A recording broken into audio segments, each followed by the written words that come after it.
नमस्कार दोस्तों, स्वागत करता हूं आपका हमारे चैनल जिसका नाम है अंकल टूना।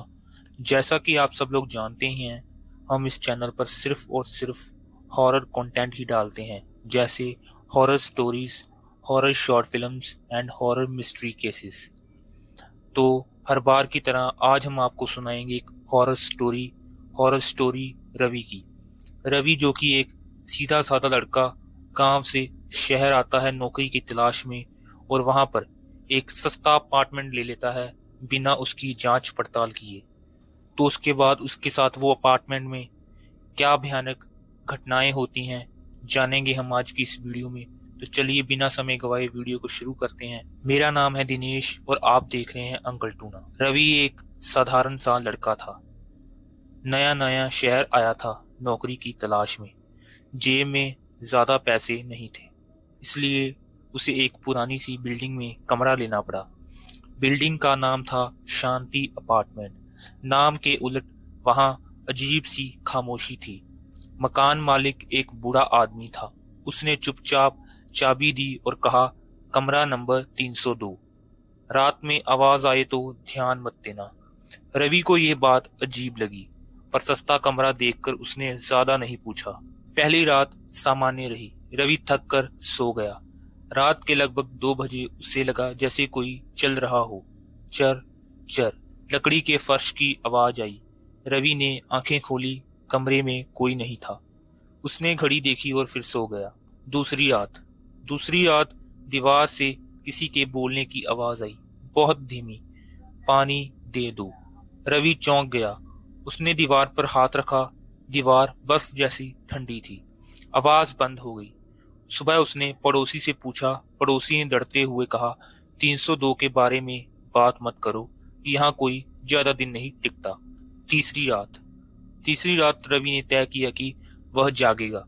रात 1:55 लाइट अपने आप बंद हो गई और तभी दरवाजे पर ठक ठक ठक। रवि ने कांपते हाथों से दरवाजा खोला। बाहर कोई नहीं, लेकिन फर्श पर गीले पैरों के निशान थे जो सीधे उसके कमरे में अंदर जा रहे थे। अब आती है चौथी रात। अब रवि डर चुका था। उसने कमरे में कैमरा लगा दिया। रात को वह सो गया। सुबह कैमरा चेक किया। 2:03 पर कैमरे में एक परछाई दिखी। धीरे धीरे वह परछाई इंसान का आकार लेने लगी और फिर वह परछाई रवि के बिस्तर के पास खड़ी थी। चेहरा साफ नहीं दिख रहा था, लेकिन आंखें बिल्कुल काली। और फिर आती है पांचवी रात। उस रात रवि सो नहीं पाया। अचानक कमरे में सड़ी हुई गंध फैल गई।